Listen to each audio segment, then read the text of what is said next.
اعوذ باللہ من الشیطان الرجیم بسم اللہ الرحمن الرحیم رب اشرح لی صدری ویسر لی امری واحلل عقدۃ من لسانی یفقہوا قولی ربی زدنی علما۔ السلام علیکم، امید کرتی ہوں آپ سب خیریت سے ہوں گے۔ آج نہم جونیئر مضمون اسلامیات لازمی، تاریخ 18 مارچ 2021، دن جمعرات۔ ہمارا تدریسی مقاصد ہیں، اس سبق کو پڑھنے کے بعد طلبہ اس قابل ہو جائیں گے کہ مال غنیمت کا مطلب بتا سکیں، مومنین کی صفات جان سکیں۔ آج کا عنوان ہے سورۃ الانفال، آیت نمبر 6 تا 10، مشقی اور معروضی سوالات۔ اعوذ باللہ من الشیطان الرجیم بسم اللہ الرحمن الرحیم۔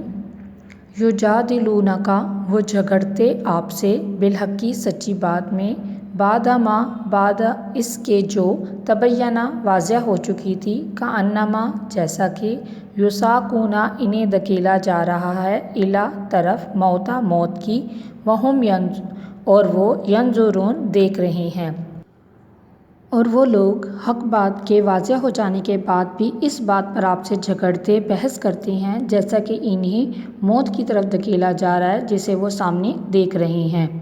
وَإِذْ، اور جب، یعدکم اللہ، وعدہ کرتا ہے تم سے اللہ، احدی الطائفتین، ایک کا دو گروہوں میں سے، انہا لکم، کہ وہ تمہارے لیے، وتودون، اور تم چاہتے تھے، ان غیر ذات شوکات، کے بغیر کیل کانٹے والا، تکون، ہو جائے، لکم، تمہارا، ویرید اللہ، اور چاہتا ہے اللہ، ان یحق، کہ قائم کر دے، حق کو، بکلماتہ، ساتھ اپنے فرمان کے، ویقطع دابر الکافرین، اور کاٹ ڈالے جڑ کافروں کی۔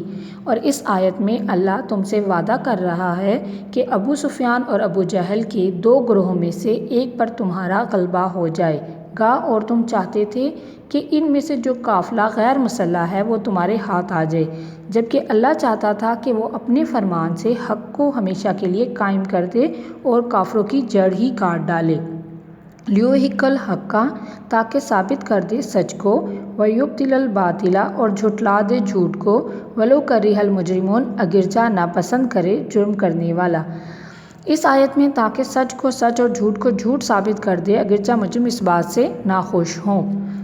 جب، تستغیثون، تم فریاد کر رہے تھے، ربکم، اپنے رب سے، فاستجاب، تو اس نے دعا قبول کر لی، لکم، تمہاری، انی ممدکم، کہ میں مدد کرنے والا ہوں تمہاری، بِأَلْفٍ، 7,000، من الملائکۃ، سے فرشتوں، مردفین، پے در پہ آنے والے۔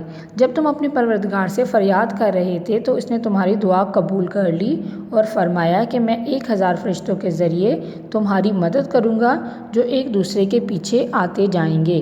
وما جعلہ اللہ، اور نہیں بنایا اس نے، اللہ نے، الا، سوائے، بشریٰ، بشارت، ولتطمئن، تاکہ مطمئن ہو جائیں، بہ، اس سے، قلوبکم، تمہارے دل، وما، اور نہیں ہے، نصر، مدد، الا، سوائے، من عند اللہ، اللہ کے ہاں، ان اللہ عزیز حکیم، بے شک اللہ بہت غالب اور حکمت والا ہے۔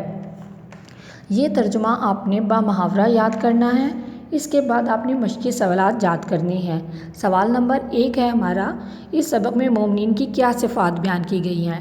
اس سبق میں غزوہ بدر میں جو مومنین کی صفات بیان کی گئی ہیں وہ 5 ہیں، جیسے غشیت الہی، جب بھی اللہ کا ذکر کیا جاتا تھا تو ان کے دل خوف سے دہل جاتے تھے، پھر ایمان و یقین میں اضافہ ہو جاتا تھا۔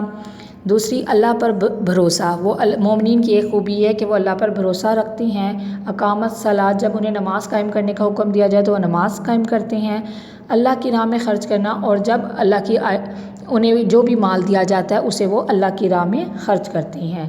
اسی طرح سوال نمبر 2 ہے، طائفتان، یعنی دو گروہوں سے کیا مراد ہے؟ سورۃ الانفال کے شروع میں کون سے دو گروہ کا ذکر کیا گیا ہے؟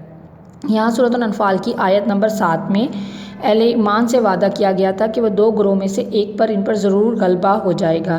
یہ 2 ہجری کا واقعہ غزوہ بدر میں، جب مشرکین کا ایک تجارتی قافلہ شام سے مکہ کی طرف واپس آ رہا تھا تو رستے میں مدینہ سے گزر تھا، وہاں پہ ابو سفیان تھا جسے اس بات کا اندیشہ تھا کہ مدینہ کے قریب گزرتے وقت مسلمان اس قافلے کو کہیں لوٹ نہ لے، اس لیے انہوں نے مدد کے لیے اہل مکہ کو بلایا، اور وہاں پر وہ بہت زیادہ مال و مشرکین کا مال و اسباب آ رہا تھا، اس لیے ابو جہل 1000 افراد پر مشتمل لشکر تیار کر کے مدینہ پر پیشگی حملہ کرنے کے لیے نکل پڑا۔